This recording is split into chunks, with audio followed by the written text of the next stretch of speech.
ರಾಜಕಾರಣದಲ್ಲಿ ಅಲೆಗೆ ವಿರುದ್ಧವಾಗಿ ಈಜೋದಿದೆಯಲ್ಲ ಅಷ್ಟು ಸುಲಭ ಅಲ್ಲ. ಆದರೆ ಇವರಿಬ್ಬರು ಅಣ್ಣ ತಮ್ಮಂದಿರಿದ್ದಾರೆ. ಇವ್ರಿಗೆ ಏನಂದ್ರೆ ಎದುರಿಗೆ ಅಲೆ ಇದೆಯೋ ಹುಲಿ ಇದೆಯೋ ಗೊತ್ತಿಲ್ಲ, ತಲೆಯಲ್ಲಿ ಏನು ಬಂದಿದೆ ಅದು ಆಗಲೇಬೇಕು. ಇವರಿಬ್ಬರದು ಸಹೋದರರ ಸವಾಲು ಯಾವ ರೀತಿ ಇರುತ್ತಂದ್ರೆ ಮುಂದೆ ಯಾರೇ ಇದ್ರೂ ಅದು ಅವ್ರ ಲೆಕ್ಕಕ್ಕಿಲ್ಲ ಅನ್ನೋ ಥರ. ಈ ರೀತಿ ಹುಂಬತನನೋ ದಡ್ಡತನನೋ ಈ ರಾಜಕೀಯದಿಂದ ರಾಜಕಾರಣದಲ್ಲಿ ಅಲೆಗೆ ವಿರುದ್ಧವಾಗಿ ಈಜೋದಿದೆಯಲ್ಲ ಅಷ್ಟು ಸುಲಭ ಅಲ್ಲ.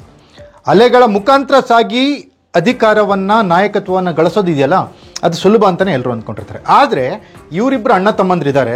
ಇವ್ರಿಗೆ ಏನಂದರೆ ಎದುರಿಗೆ ಅಲೆ ಇದೆಯೋ ಹುಲಿ ಇದೆಯೋ ಗೊತ್ತಿಲ್ಲ, ತಲೆಯಲ್ಲಿ ಏನು ಬಂದಿದೆ ಅದು ಆಗಲೇಬೇಕು. ಈ ಇಬ್ಬರು ಅಣ್ಣ ತಮ್ಮಂದರು ಅವರು ಎರಡೂ ಪಕ್ಷಗಳ ಅಧ್ಯಕ್ಷರಿಗೆ ಕಂಟಕ ಆಗಿದ್ದಾರೆ.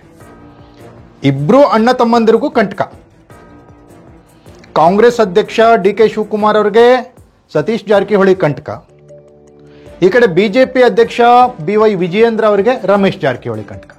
ಇವರಿಬ್ಬರದು ಸಹೋದರರ ಸವಾಲು ಯಾವ ರೀತಿ ಇರುತ್ತಂದ್ರೆ ಮುಂದೆ ಯಾರೇ ಇದ್ರೂ ಅದು ಅವ್ರ ಲೆಕ್ಕಕ್ಕಿಲ್ಲ ಅನ್ನೋ ಥರ.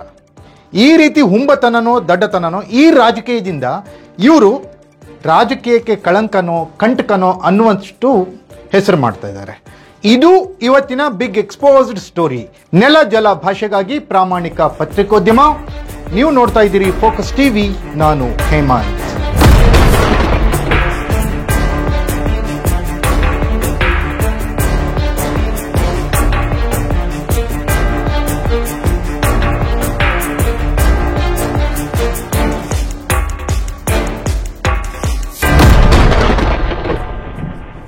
ಎಸ್ ವೀಕ್ಷಕರೇ, ಬೆಳಗಾವಿಯ ಜಾರಕಿಹೊಳಿ ಫ್ಯಾಮಿಲಿ, ಸಾಹುಕಾರ್ ಫ್ಯಾಮಿಲಿ, 5 ಜನ ಪಾಂಡವರಂತ ಅಣ್ಣ ತಮ್ಮಂದರು.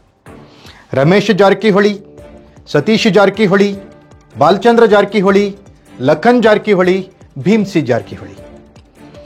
ಇವ್ರದ್ದು ಯಾವುದೇ ಪಕ್ಷದಲ್ಲಿದ್ದರೂ ಕೂಡ ಇವರ ಹಿತರಕ್ಷಣೆ ಮಾತ್ರ ಅವರ ಕುಟುಂಬದ ಹಿತರಕ್ಷಣೆ. ಕುಟುಂಬದ ಲಾಭಕ್ಕಾಗಿ, ಕುಟುಂಬದ ನಾಯಕರ ರಾಜಕೀಯ ಅಭ್ಯುದಯಕ್ಕಾಗಿ, ರಾಜಕೀಯದಲ್ಲಿ ಇವರೆಲ್ಲ ಉನ್ನತ ಸ್ಥಾನ ಗಳಿಸೋಕ್ಕೋಸ್ಕರ ಇವರು ಯಾವುದೇ ಪಕ್ಷದ ವಿರುದ್ಧ, ಯಾವುದೇ ನಾಯಕರ ವಿರುದ್ಧ ಸಿಡಿದೇಳಕ್ಕೆ ರೆಡಿ. ಇವ್ರದ್ದು ಎಷ್ಟು ಮಹತ್ವಾಕಾಂಕ್ಷೆ ಇರುತ್ತೆ ಅಥವಾ ದೂರಾಲೋಚನೆ ಇರುತ್ತೆ ಅಂದರೆ 6 ತಿಂಗಳ ನಂತರ ರಾಜಕೀಯದಲ್ಲಿ ಏನು ಬದಲಾವಣೆಗಳಾಗ್ತವೆ, ಏನು ಲೆಕ್ಕಾಚಾರ ಅನ್ನೋದನ್ನು ಇವತ್ತೇ ಇವರು ಗ್ರಹಿಸ್ತಾರೆ. ಅದಕ್ಕೆ ಪರಿಹಾರ ರೂಪದಲ್ಲಿ ಏನು ಮಾಡಬೇಕು ಅನ್ನೋದ್ರ ಬಗ್ಗೆ ಇವರು ಸನ್ನದ್ಧರಾಗ್ತಾರೆ, ಯುದ್ಧಕ್ಕೆ ತಯಾರಿ ನಡೆಸ್ತಾರೆ. ಇಂತಹ ಒಂದು ಚಾಣಾಕ್ಷ ಕುಟುಂಬ ಇವ್ರದ್ದು. ಇವರು ಯಾವ ಪಕ್ಷದಲ್ಲಿ ಇರ್ತಾರಲ್ಲ ಆ ಪಕ್ಷಕ್ಕೆ ಲಾಭನೂ ಆಗುತ್ತೆ, ನಷ್ಟನೂ ಆಗುತ್ತೆ. ಆದರೆ ಲಾಭ ಎಷ್ಟರ ಮಟ್ಟಿಗೆ, ನಷ್ಟ ಎಷ್ಟರ ಮಟ್ಟಿಗೆ ಹೇಳೋಕ್ಕಾಗಲ್ಲ. ಇವರಿಗೆ ಅನುಕೂಲ ಆಗುವಾಗ ಪಕ್ಷದ ಶಿಸ್ತಿನ ಸಿಪಾಯಿ ಅಂತ ಕೆಲಸ ನಡೆಸುವ ಈ ಜಾರಕಿಹೊಳಿ ಬ್ರದರ್ಸ್, ಇವ್ರಿಗೇನಾದರೂ ಸ್ವಲ್ಪ ಹಿನ್ನಡೆ ಆಗುತ್ತೆ ಅಂತ ಅಂದಾಗ, ಇವರ ಹಿತರಕ್ಷಣೆಗೆ ಆ ತೀರ್ಮಾನ ಆಗಲ್ಲ ಅಂತ ಅಂದಾಗ ಯಾವುದೇ ಹಂತದ ವಿರೋಧಕ್ಕೂ ಬೇಕಾದರೆ ಇವರು ತಯಾರಾಗ್ತಾರೆ. ಯಾವುದೇ ಹಂತದ ಹೇಳಿಕೆಗಳಿಗೂ ಇವರು ತಯಾರಾಗ್ತಾರೆ. ಯಾವುದೇ ರೀತಿಯಲ್ಲಿ ಎದುರಿನ ನಾಯಕರನ್ನ ಕಟ್ಟಿ ಹಾಕಲಿಕ್ಕೆ, ಹಣಿಲಿಕ್ಕೆ, ಮಟ್ಟ ಹಾಕಲಿಕ್ಕೆ ಇವರು ರೆಡಿ ಆಗ್ತಾರೆ.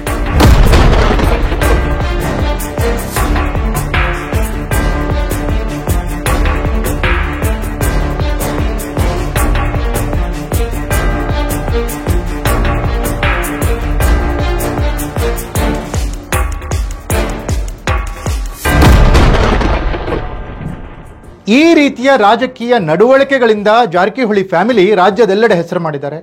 ಬೆಳಗಾವಿಯಲ್ಲಿ ತಮ್ಮ ಅಸ್ತಿತ್ವವನ್ನು ಹೆಚ್ಚಿಸಿಕೊಂಡಿದ್ದಾರೆ. ಕಾಂಗ್ರೆಸ್, BJP, JDS 3 ಪಕ್ಷಗಳು ಅಲ್ಲಿ ಲೆಕ್ಕಕ್ಕಿಲ್ಲ. ಅಲ್ಲಿ ಲೆಕ್ಕಕ್ಕಿರೋದು ಜಾರಕಿಹೊಳಿ ಫ್ಯಾಮಿಲಿ ಮಾತ್ರ. ಸತೀಶ್ ಜಾರಕಿಹೊಳಿ ಅವರು ರಾಜ್ಯ ಕಾಂಗ್ರೆಸ್ KPCC ಅಧ್ಯಕ್ಷ DK ಶಿವಕುಮಾರ್ ಅವರ ಪರಮ ವೈರಿ ಅನ್ನೋ ಥರ ಈಗ ಕೆಲಸ ಮಾಡ್ತಿದ್ದಾರೆ. ಅದಕ್ಕೆ ಹಲವಾರು ಕಾರಣಗಳಿರ್ಬೋದು. ಯಾವುದೇ ರಾಜಕೀಯ ತೀರ್ಮಾನಗಳ ಹಿಂದೆ, ಯಾವುದೇ ರಾಜಕೀಯ ನಿರ್ಧಾರಗಳ ಹಿಂದೆ ಹಲವು ಪ್ರತ್ಯಕ್ಷ ಪರೋಕ್ಷ ಕಾರಣಗಳಿರ್ತವೆ. ಅವು ಕೆಲವೊಂದು ರೀತಿ ಜನರಿಗೆ ಗೊತ್ತಾಗದೇ ಇರುವಂಥ ಕಾರಣಗಳಿರ್ತವೆ. ಕೆಲವೊಂದು ರೀತಿ ತಮ್ಮ ಇಮೇಜನ್ನು ಹೆಚ್ಚಿಸ್ಕೊಳ್ಳಿಕ್ಕೆ, ತಮ್ಮ ಪ್ರತಿಷ್ಠೆಯನ್ನು ಕಾಪಾಡಿಕೊಳ್ಳಿಕ್ಕೆ, ತಾನೇ ಕಿಂಗ್ ಅನ್ನೋದನ್ನು ತೋರ್ಸೋಕ್ಕೆ, ತನ್ನದೇ ನಡೆಯುತ್ತೆ ಅನ್ನೋದನ್ನು ರುಜುವಾತು ಪಡಿಸೋಕ್ಕೆ ಹಲವಾರು ತೀರ್ಮಾನಗಳನ್ನು ರಾಜಕೀಯ ನಾಯಕರು ತಗೊಳ್ತಾರೆ. ಅದಕ್ಕೆ ಜಾರಕಿಹೊಳಿ ಬ್ರದರ್ಸ್ ಕೂಡ ಹೊಸದಲ್ಲ. KPCC ಅಧ್ಯಕ್ಷರು DK ಶಿವಕುಮಾರ್ ವಿರುದ್ಧ ಸತೀಶ್ ಜಾರಕಿಹೊಳಿ ಒಂದು ಥರದ ಫೈಟನ್ನು ಈ ಕಡೆ ಮಾಡ್ತಾ ಇದ್ರೆ, ಇನ್ನು BJPಯಲ್ಲಿ ಶಾಂತವಾಗಿದ್ದಾರೆ ರಮೇಶ್ ಅಂದರೆ ಅದು ಕೂಡ ಸೇಮ್ ಇದೇ ರೀತಿಯ ಒಂದು ವ್ಯವಸ್ಥೆಯಲ್ಲಿ ನಡೀತಾ ಇದೆ. ಬಿಜೆಪಿ ಅಧ್ಯಕ್ಷ BY ವಿಜಯೇಂದ್ರ ವಿರುದ್ಧ ರಮೇಶ್ ಜಾರಕಿಹೊಳಿ ಅಲ್ಲಿ ಮತ್ತೊಂದು ರೀತಿಯ ಹೋರಾಟ ಮಾಡ್ತಿದ್ದಾರೆ. ಇಲ್ಲಿ ಕಾಂಗ್ರೆಸ್ ಅಧ್ಯಕ್ಷರಿಗೂ ನೆಮ್ಮದಿ ಕೊಡ್ತಾ ಇಲ್ಲ, ಇಲ್ಲಿ ಬಿಜೆಪಿ ಅಧ್ಯಕ್ಷರಿಗೂ ನೆಮ್ಮದಿ ಇಲ್ಲ. ಇದಕ್ಕೆಲ್ಲ ಕಾರಣ ಏನಂದ್ರೆ ಈ ಸಹೋದರರ ಸವಾಲು. ಆ ಇಬ್ಬರು ನಾಯಕರಿಗೆ ಕಂಟಕ, DK ಶಿವಕುಮಾರ್ ಮತ್ತೆ BY ವಿಜಯೇಂದ್ರ ಅವರಿಗೆ ಕಂಟಕ. ಇಬ್ಬರು ನಾಯಕರಿಗೆ ಯಾರು ಅಂದ್ರೆ ಈ ಸಹೋದರರು. ಈ ಸಹೋದರರು ಯಾರು ಅಂದ್ರೆ ಒಂದು ಸತೀಶ್ ಜಾರಕಿಹೊಳಿ, ಮತ್ತೊಂದು ರಮೇಶ್ ಜಾರಕಿಹೊಳಿ. ಒಬ್ರು ಕಾಂಗ್ರೆಸ್ನವರು, ಒಬ್ರು ಬಿಜೆಪಿಯವರು. ಒಬ್ರು ಕಾಂಗ್ರೆಸ್ ಅಧ್ಯಕ್ಷರ ವಿರುದ್ಧ ಹೋರಾಟ, ಮತ್ತೊಬ್ಬರದ್ದು ಬಿಜೆಪಿ ಅಧ್ಯಕ್ಷರ ವಿರುದ್ಧ ಹೋರಾಟ. ಈ ಎಲ್ಲ ಹೋರಾಟಗಳ ಕನ್ಕ್ಲೂಷನ್ ಏನಂದ್ರೆ ಸ್ವಾರ್ಥ, ರಾಜಕೀಯ ಲಾಭ, ಅಧಿಕಾರದ ಆಸೆ, ರಾಜಕೀಯವಾಗಿ ಮೇಲೇರಬೇಕು ಅನ್ನುವಂತಹ ಹಠ, ಛಲ, ನಂದೇ ನಡಿಬೇಕು ಅನ್ನುವಂತಹ ಒಂದು ಮನಸ್ಥಿತಿ. ಈ ಗುರಿಗಳನ್ನು ಇಟ್ಕೊಂಡು ಈ ಇಬ್ಬರು ಸಹೋದರರ ಸವಾಲ್ ರಾಜ್ಯದ ಕಾಂಗ್ರೆಸ್ ಮತ್ತು ಬಿಜೆಪಿ ನಾಯಕರ ಅಧ್ಯಕ್ಷರ ವಿರುದ್ಧ ನಡೀತಾ ಇದೆ. ಇದು ಯಾವ ಹಂತದ ತಿರುವನ್ನು ಪಡೆದುಕೊಳ್ಳುತ್ತೆ ಕಾದು ನೋಡಬೇಕಿದೆ. ಇದಾಗಿತ್ತು ಇವತ್ತಿನ ಬಿಗ್ ಎಕ್ಸ್ಪೋಸ್ಡ್ ಸ್ಟೋರಿ. ನೆಲ ಜಲ ಭಾಷೆಗಾಗಿ ನೋಡ್ತಾ ಇರಿ ಫೋಕಸ್ ಟಿವಿ.